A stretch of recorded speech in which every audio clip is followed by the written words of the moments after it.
Halo Sobat Jiro, dimanapun Anda berada, jumpa lagi dengan Jiro Sinema, channelnya alur cerita dan kisah nyata. Sobat Jiro Sinema, pada kali ini Jiro Sinema hadir dengan cerita terbaru, tertipu cinta istri orang yang mengaku janda. Seperti apa ceritanya? Yuk langsung saja kita ke kisahnya. Cikidiu.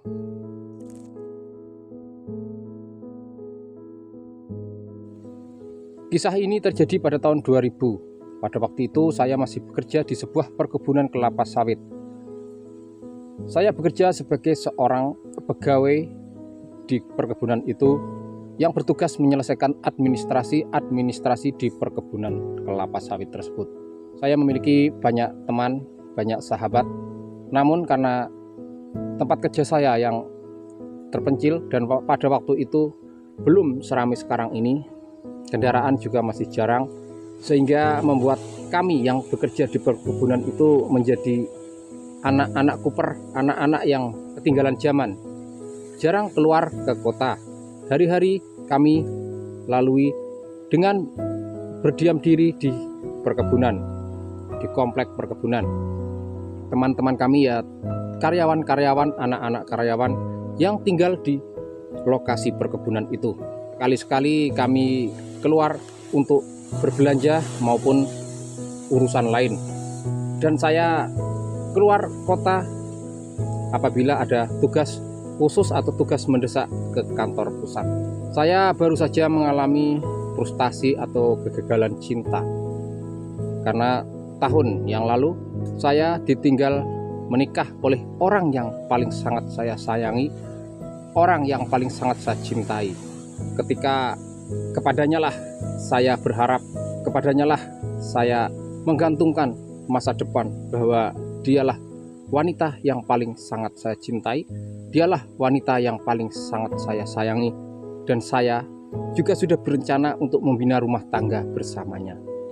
Namun ternyata Tuhan berkehendak lain, dan mungkin memang dia bukanlah jodoh saya.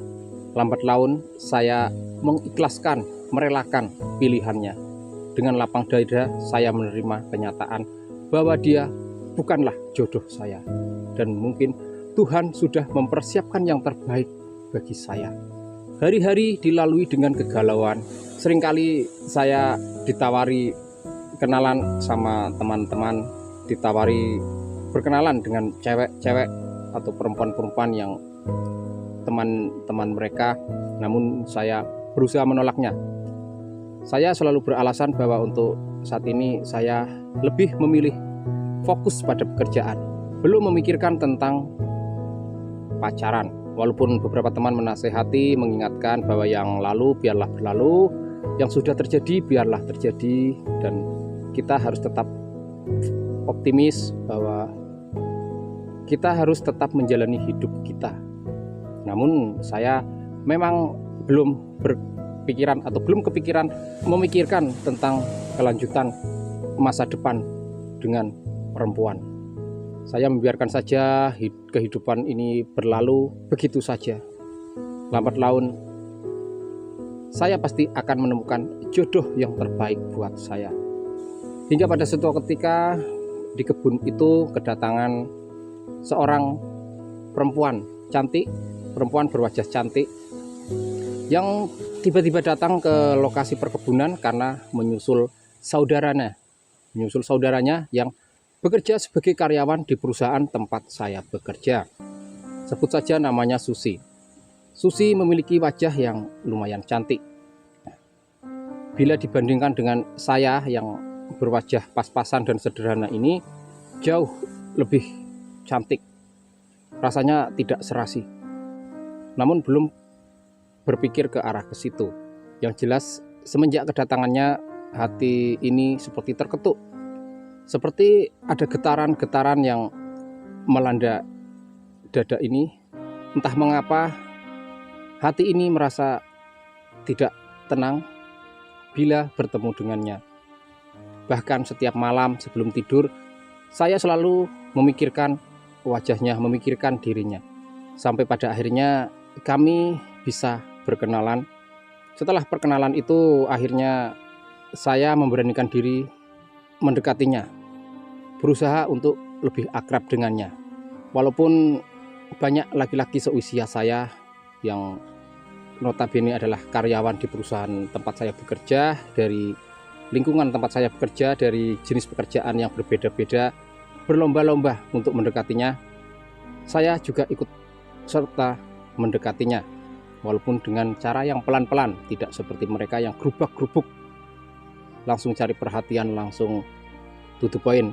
Saya mencobanya dengan pelan-pelan mendekati, hingga pada akhirnya antara saya dan Susi mendapat kesempatan berdua.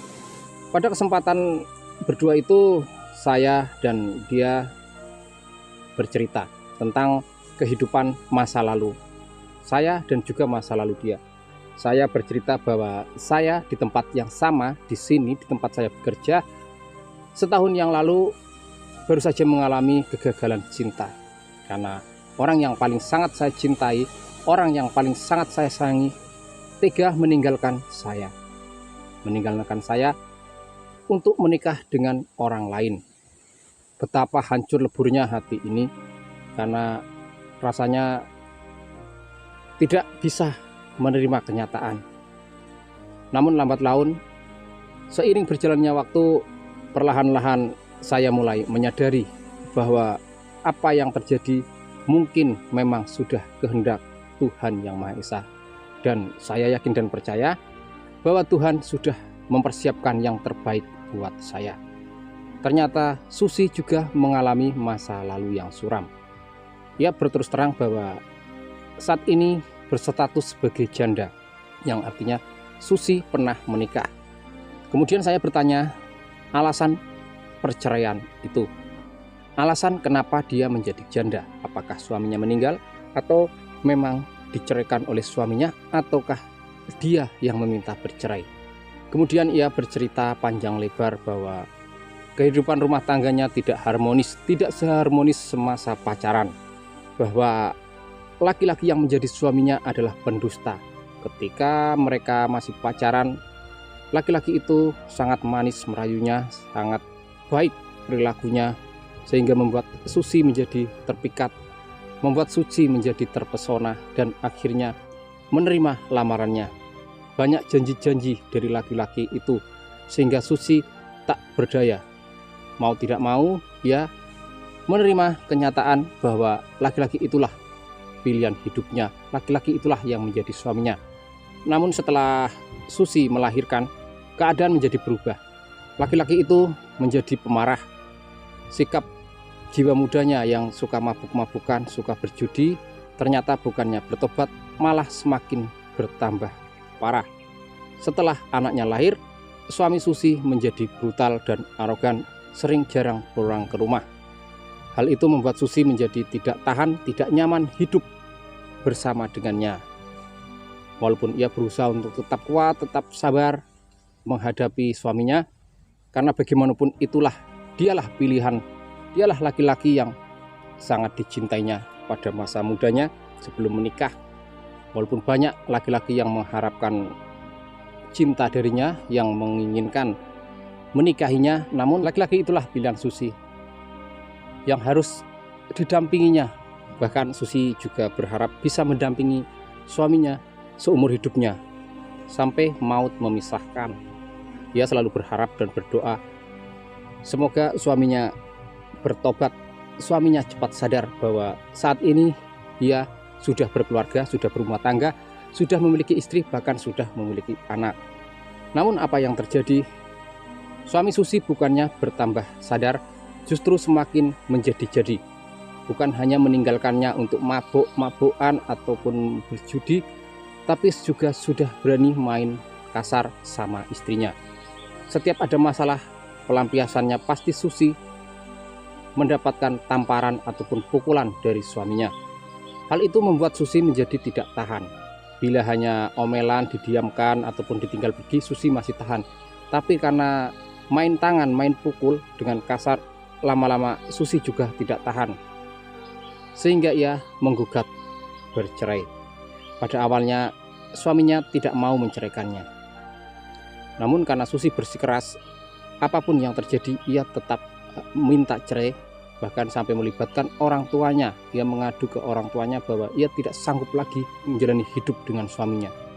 Jika suaminya tidak mau menceraikannya, maka ia akan berusaha bagaimanapun caranya agar bisa bercerai sepihak. Dan bila memang itu pun tak bisa, Susi akan pergi dari tempat itu. Akhirnya suaminya mengabulkan permintaannya. Susi bercerai dengan suaminya karena tuntutan ekonomi di kampung, ekonomi cukup sulit, sementara ia memiliki anak yang harus dipenuhi kebutuhannya. Susi menjadi bingung. Nah, pada akhirnya ia ditawari pekerjaan oleh saudaranya yang kebetulan bekerja di tempat saya bekerja ini. Diajaknya ke tempat ini untuk bekerja, dan ternyata Susi menerima tawaran itu. Hingga pada akhirnya Susi sampailah di tempat ini, tempat saya bekerja, dan sampailah pada saat ini bertemu dengan saya. Dan setelah saya mengetahui ceritanya dan dia juga mengetahui pengalaman hidup saya, akhirnya kami menjadi semakin akrab. Kami menjadi semakin dekat. Tidak ragu-ragu lagi, tidak perlu was-was lagi. Saya selalu bercerita padanya, selalu curhat. Apabila ada masalah, sedang ada masalah, saya selalu curhat sama dia. Begitupun dengan dia. Bila ada yang tidak tahu, ada yang ingin ditanyakan, tanpa ragu-ragu bertanya kepada saya. Sayangnya pada waktu itu memang teknologi belum canggih, belum ada handphone, sehingga komunikasi antara saya dan dia agak sulit. Harus bertemu baru bisa berkomunikasi. Karena memang kami menempati tempat tinggal yang sama dan jarak rumah saya dengan dia juga tidak terlalu jauh, mungkin hanya sekitar 500 meter, sehingga saya dan dia sering bertemu. Bahkan bisa dibilang setiap malam jika tidak ada kesibukan saya dalam bekerja ataupun tidak ada urusan dia, kami pasti bertemu. Setidaknya dalam seminggu itu 3 kali pasti bertemu. Dari kedekatan itulah antara saya dan dia menjadi semakin akrab, semakin akrab, semakin akrab, semakin dekat, semakin dekat, semakin dekat. Dan bila dekat dengan dirinya, saya selalu merasa nyaman. Ternyata saya sedang jatuh cinta. Ternyata saya mencintainya. Karena saya merasakan detak jantung yang tidak menentu bila berdekatan dengannya. Dan detak jantung juga tidak menentu bila berjauhan dengannya. Hati ini benar-benar tersiksa. Dekat dengannya tersiksa, jauh dengannya juga tersiksa.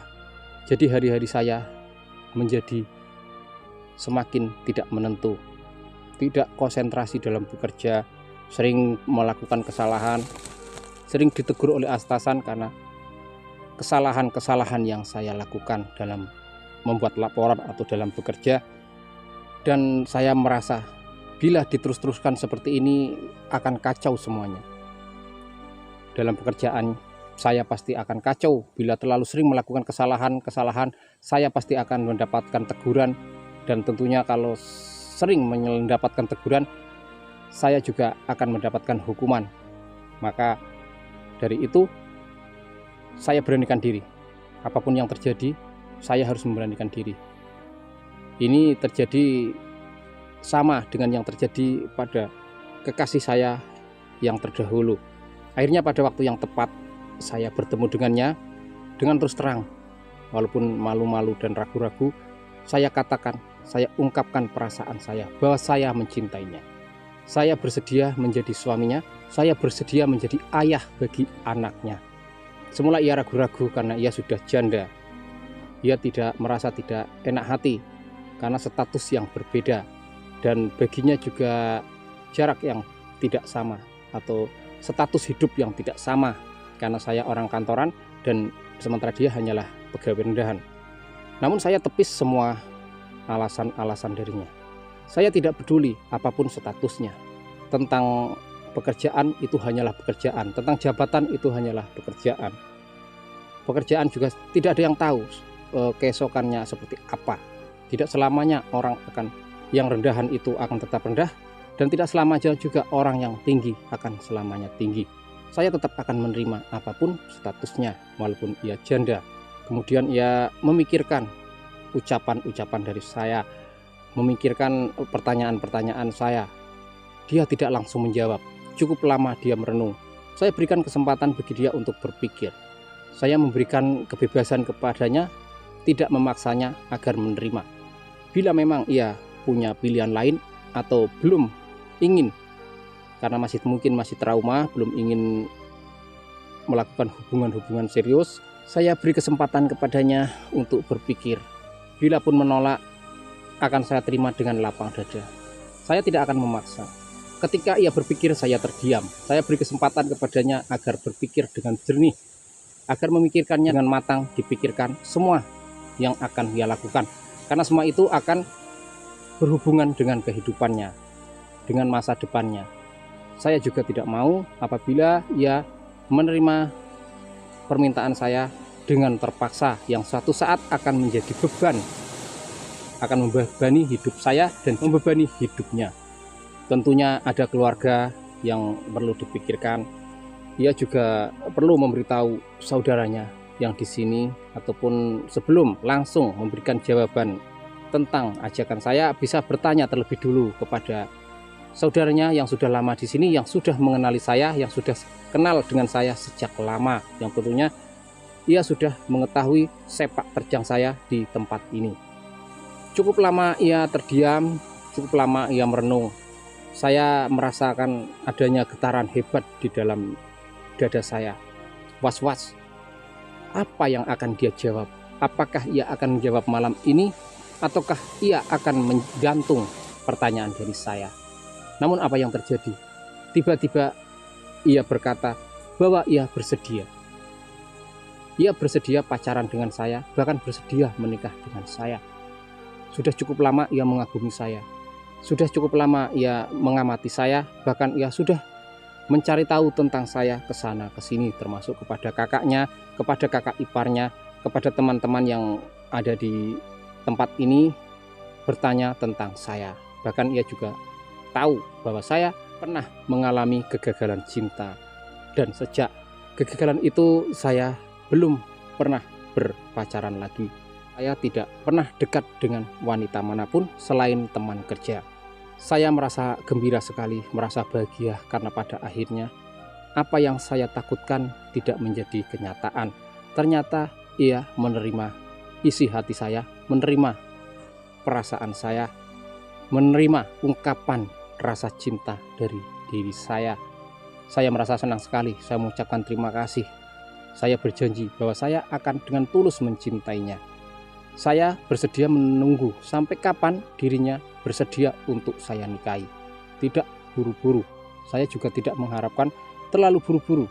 Saya menginginkan adanya pemikiran yang matang, waktu yang tepat, agar kami bisa sama-sama enak menjalani semua ini. Karena ini adalah masalah yang sangat serius, masalah tentang masa depan. Sejak saat itu antara saya dan Susi resmi berpacaran, sehingga orang-orang atau pemuda-pemuda seumuran saya di tempat itu tidak ada yang berani mengganggunya lagi, karena notabene sudah sah bahwasanya Susi menjadi pacar saya, dan saya juga sudah tanpa ragu-ragu memberanikan diri membawanya kemana-mana. Dengan sepeda motor butut yang saya miliki, saya membawa Susi pergi keluar dari perkebunan, ke tempat kawan main, ke pasar, kemana-mana tanpa ragu-ragu lagi, karena semua sudah tahu, semua orang sudah mengetahui, semua orang di perkebunan itu sudah mengetahui bahwasanya saya dan Susi sudah resmi pacaran, sudah resmi menjadi sepasang kekasih. Cukup lama kami merajut hubungan, menjalin hubungan asmara dengannya cukup lama, hampir setahun kami berpacaran. Bahkan saya meminta kepadanya agar menjemput anaknya yang ditinggal di kampung. Namun ia selalu menolaknya karena dia ingin fokus bekerja, dan anaknya yang dititipkan kepada orang tuanya biar diasuh oleh orang tuanya, karena saat ini anaknya sudah bersekolah. Saya menerima apapun keputusannya. Jika memang tetap ingin meninggalkan anaknya di kampung, itu pilihannya. Dan bila memang mau dijemput dibawa ke tempat ini, saya juga akan dengan senang hati menerimanya, walaupun antara saya dan dirinya belum menikah, antara saya dan dirinya belum ada ikatan perkawinan. Tapi saya sudah yakin seyakin-yakinnya bahwa ia dengan tulus menerima cinta dari saya, yang artinya ia akan menerima kapanpun saya melamarnya. Ia pasti sudah siap. Namun saya belum siap. Saya yang belum siap karena saya masih butuh banyak kebutuhan. Masih terlalu banyak yang saya pikirkan. Saya juga tidak mau terlalu buru-buru, terlalu gerusa-gerusu.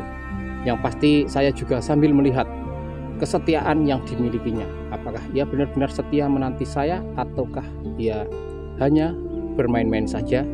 Saya hanya dijadikan sebagai pelampiasan kekesalannya saja. Saya jalani semua itu dengan santai, dengan ringan, tanpa beban. Saya tidak mau membebani hidup saya dengan cinta yang sudah membuat saya trauma. Makanya ketika saya menjalin hubungan dengan Susi, saya buat happy saja, saya buat santai. Bila memang ia jodoh saya, maka ia tak akan pernah pergi kemana-mana. Bila memang ia jodoh saya, pasti semua akan lancar. Tapi jika memang dia bukanlah jodoh saya, pasti akan ada saja masalah di antara kita. Saya jalani kehidupan ini dengan seperti biasanya, bekerja tetap bekerja, dan saya sudah tidak gelisah lagi. Saya justru semakin berprestasi karena dengan diterimanya cinta saya menjadi bersemangat. Saya bekerja dengan semangat yang berapi-api. Bahkan banyak pekerjaan yang selesai sebelum targetnya selesai. Atasan juga sering memuji saya karena pekerjaan saya bagus, selesai tepat waktu, dan benar. Saya menjadi tambah bersemangat. Saya selain mengejar cinta, saya juga mengejar prestasi, mengejar masa depan. Saya memiliki keinginan, memiliki ambisi mendapatkan yang lebih dari jabatan yang saya miliki saat ini. Saya masih belum puas. Seiring berjalannya waktu, hubungan saya dan Susi baik-baik saja, berjalan normal-normal saja.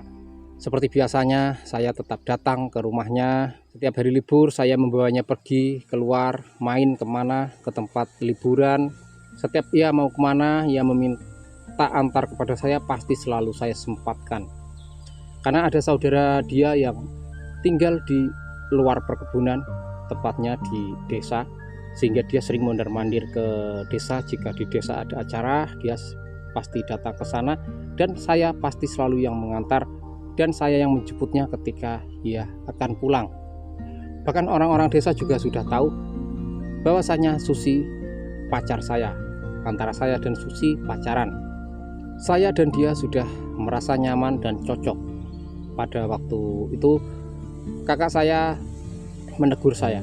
Kakak saya yang kebetulan bekerja di tempat saya bekerja, sama-sama karyawan di perkebunan ini, menegur saya, meminta saya untuk segera memastikan apakah Susi benar-benar akan saya nikahi ataukah hanya untuk main-main saja.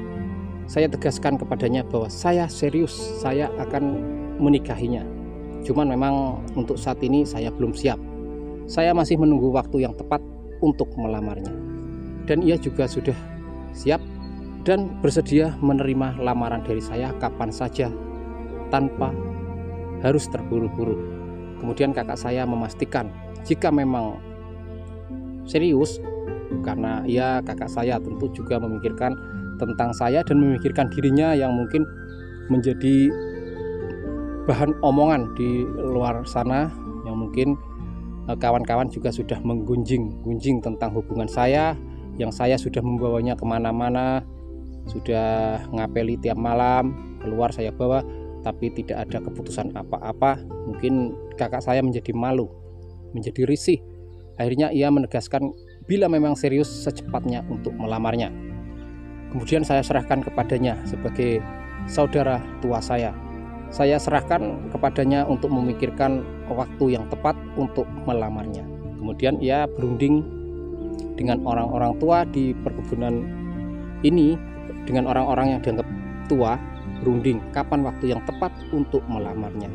Saya menjadi semakin tidak menentu. Terkadang saya merasa tidak percaya, apa iya saya akan menikah dengannya? Apa iya memang ialah jodoh saya yang sebenarnya? Karena sakit hati itu rasanya baru kemarin, bahkan masih terasa sakit. Walaupun dengan kedatangan Susi menggantikannya yang sudah siap menerima saya apa adanya, hati ini tetap sakit dengan kegagalan cinta pertama saya. Namun saya yakinkan, saya kuatkan bahwa memang Susi inilah mungkin yang dijodohkan buat saya, jodoh yang dikirim oleh Tuhan buat saya, sehingga saya optimis akan membangun rumah tangga bersama dengan Susi. Walaupun ia seorang janda yang sudah memiliki anak, saya siap menerima. Ketika kakak saya sudah menentukan bulan depan ia akan melamarkan Susi untuk saya, ia sudah berebut dengan orang-orang yang dianggap tua di perkebunan itu. Bahkan ia juga datang ke tempat saudara saya di desa membahas masalah saya dan Susi. Sepakat bahwasanya bulan depan saya akan melamar Susi. Memang saya belum mempersiapkan segala sesuatunya, masih dalam perencanaan, ketika sesuatu hal terjadi yang tidak saya duga sebelumnya. Tiba-tiba pada suatu siang saya sedang bekerja di kantor. Tiba-tiba teman saya datang menemui saya, meminta saya agar datang ke tempat Susi. Saya datang memenuhi undangan dari Susi. Saya datang ke rumahnya. Sampainya saya di rumah Susi, saya menjadi terbelalak kaget karena Susi menangis, matanya sembab oleh air mata. Saya mendekatinya, berusaha untuk memeluknya, untuk menenangkannya, namun ia menahan langkah saya. Ia meminta kepada saya agar berhenti di depan pintu. Saya berhenti di depan pintu. Saya menjadi kaget. Kenapa dia menangis? Saya bertanya, masalah apa yang membuat dia menangis? Adakah seseorang yang sudah mengganggunya? Adakah seseorang yang sudah membuatnya menangis? Apakah orang itu orang perkebunan ini, salah satu karyawan di perkebunan ini? Karena bila yang membuat ia menangis orang-orang di perkebunan ini, pasti akan saya bereskan, pasti akan saya selesaikan. Apa masalahnya? Dia tetap diam dan terus menangis. Saya menjadi bingung. Saya bertanya kepada kakak iparnya, apa yang sebenarnya terjadi? Kakak iparnya juga diam. Ada keributan, mungkin ada keributan yang terjadi antara dia dan kakak iparnya, karena aku lihat kakak kandungnya tidak ada di rumah. Yang ada cuma mereka berdua, Susi dan kakak iparnya. Ketika saya bertanya kepada Susi, juga diam, tidak menjawab, hanya menangis. Saya bertanya kepada kakak iparnya, juga tidak menjawab, dan bahkan menyuruh kepada saya agar bertanya langsung kepada Susi. Namun ketika saya mendekat ingin bertanya kepada Susi, Susi selalu menolak, menahan langkah saya agar tetap berada di tempat saya berdiri. Lama-lama saya menjadi bingung. Saya menjadi kecewa karena Susi sangat tega mengabaikan saya. Kenapa ia mengundang saya datang jika hanya untuk melihat ia menangis tanpa diizinkan saya mengetahui apa penyebabnya ia menangis. Kemudian karena masalah pekerjaan juga saya tidak bisa lama-lama meninggalkannya. Saya mencoba kembali ke kantor sementara, dan biar dia lebih tenang dulu. Nanti beberapa jam kemudian saya pasti akan datang lagi ke sana. Di kantor saya menjadi tidak tenang, menjadi bingung, menjadi gelisah. Apa sebenarnya yang terjadi pada Susi? Kenapa ia menangis? Dan kenapa ia tidak menjawab pertanyaan-pertanyaan dari saya? Dan ketika saya akan mendekat, ia berteriak meminta saya agar berhenti, membuat saya menjadi bingung. Kemudian karena saking bingungnya, saking gelisahnya, ini masalah bukan main-main, ini masalah harus segera diselesaikan. Makanya saya langsung berangkat lagi, saya tinggalkan pekerjaan lagi di kantor. Saya langsung menuju ke rumahnya. Saya ingin tahu apa yang sebenarnya terjadi. Ketika sampai di rumahnya, saya menjadi kaget karena di rumah itu kosong. Rumah itu tertutup, bahkan terkunci rapat. Tidak ada Susi, tidak ada kakak iparnya. Saya menjadi bingung. Kemudian saya mencarinya kemana-mana. Saya bertanya kepada tetangga-tetangganya juga tidak tahu. Saya bingung kemana saya akan bertanya, apa yang sebenarnya terjadi. Kemudian saya mondar-mandir di depan rumah situ. Pas ketika saya sedang bingung dan duduk di teras rumahnya, tiba-tiba kakak iparnya datang. Kakak iparnya datang dengan diantar oleh seseorang yang saya juga tidak tahu. Karena yang jelas yang mengantarnya bukan orang dari perkebunan ini, bukan karyawan, bukan anak karyawan, atau bukan saudara karyawan. Dia orang asing, mungkin orang luar, mungkin orang desa. Saya buru-buru menghampiri kakak ipar yang baru turun dari motor. Saya langsung memburu pertanyaan. Ada masalah apa sebenarnya? Kemana Susi? Apa yang dihadapi Susi? Kakak iparnya hanya diam, tidak berani memandangi saya. Dia menunduk seperti menanggung rasa malu. Saya menjadi bingung. Ada masalah apa sebenarnya ini? Yang saya tahu, selama hampir 1 tahun ini saya berhubungan baik dengan Susi. Selama saya berhubungan baik dengan Susi, saya juga berhubungan baik dengan kakaknya. Saya menganggap kakak ipar, kakaknya sudah seperti saudara sendiri. Bahkan kepada anak-anaknya saya juga sudah menganggap seperti keponakan sendiri. Saya sering mengasih uang jajan, sering mengasih jajan. Namun kenapa tiba-tiba mereka tertutup? Pada akhirnya kakak ipar Susi memberanikan diri berkata. Dengan jelas dan terang ia bercerita. Ia memohon maaf kepada saya atas perlakuan Susi kepada saya. Saya menjadi bingung. Selama ini antara saya dan Susi baik-baik saja, tidak ada masalah. Kami berjalan selayaknya kekasih tanpa ada masalah dan memang sedang tidak meributkan sesuatu. Kami baik-baik saja. Namun kakak ipar menjelaskan bahwasanya apa yang dilakukan Susi terhadap saya sudah melampaui batas. Susi dengan terang-terangan sudah melukai perasaan saya. Saya menjadi bingung, apa maksud dari ucapan kakak iparnya itu? Saya sama sekali tidak merasa dilukai olehnya. Saya merasa happy-happy saja. Kemudian saya berpikir, pasti ada sesuatu yang dirahasiakan, yang memang saya tidak mengerti, saya tidak tahu. Kemudian saya memburu pada kakaknya agar terus terang saja, tidak berbelit-belit apa yang sebenarnya terjadi. Karena saya paksa, akhirnya kakak ipar menjawab dengan tegas bahwasanya Susi sekarang sudah kembali ke kampung. Saya semula menjadi kaget. Namun saya berpikir, kalau masalah cuma pulang ke kampung, tidak masalah, toh dia bisa kembali lagi ke sini. Kemudian kakak ipar menambahkan bahwasanya Susi sebenarnya masih punya suami, belum bercerai. Ia belum berstatus janda, tapi masih berstatus suami orang. Laksana petir menyambar. Tiba-tiba aku menjadi sangat kaget. Tak habis pikir, sekujur badan terasa lemas. Saya mundur ke belakang dengan lunglai, kemudian terduduk di kursi plastik yang berada di teras itu.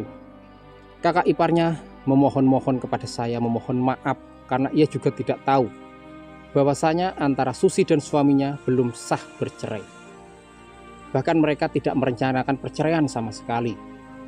Mereka hanya terlibat dalam sedikit permasalahan yang kebetulan untuk saat ini sudah bisa diselesaikan oleh orang tuanya di kampung. Dan orang tuanya di kampung datang ke sini menjemputnya agar kembali karena suaminya juga sudah kembali dari Jakarta. Rupanya permasalahan yang dihadapi membuat suaminya kabur ke Jakarta, sementara Susi kabur ke sini. Dan saat ini masalah sudah selesai, mereka bisa disatukan kembali. Ternyata saya dibohongi lagi. Ternyata saya mengalami kegagalan cinta lagi. Saya salah mencintai orang.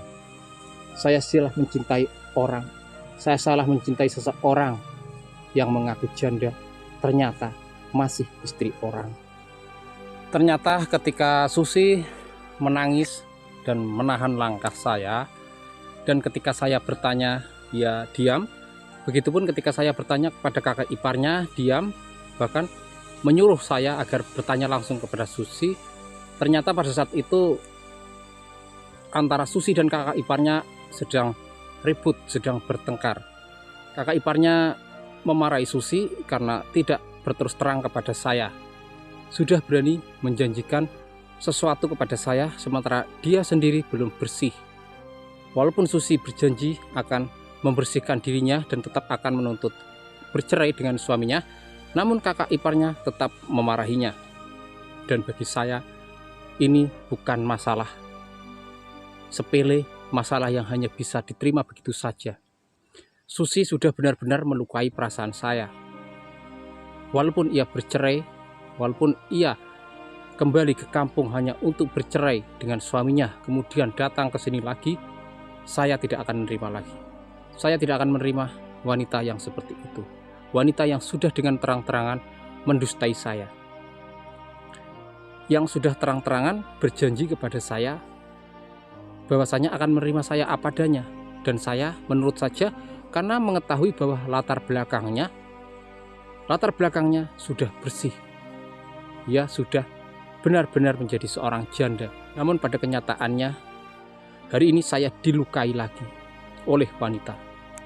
Susi belum menjadi janda, belum bercerai dengan suaminya, belum bersih. Ia masih berstatus sebagai istri orang. Sebuah pukulan telak dalam hidup saya. Saya tidak habis pikir. Di tempat ini sudah 2 kali saya mengalami kegagalan cinta. Yang pertama, ditinggal nikah. Yang kedua, didustai. Entahlah. Oke sahabat Jiro Cinema, sampai di sini dulu kisah nyata yang saya alami. Sampai jumpa lagi di kisah nyata Jiro Cinema selanjutnya. Cikidiu.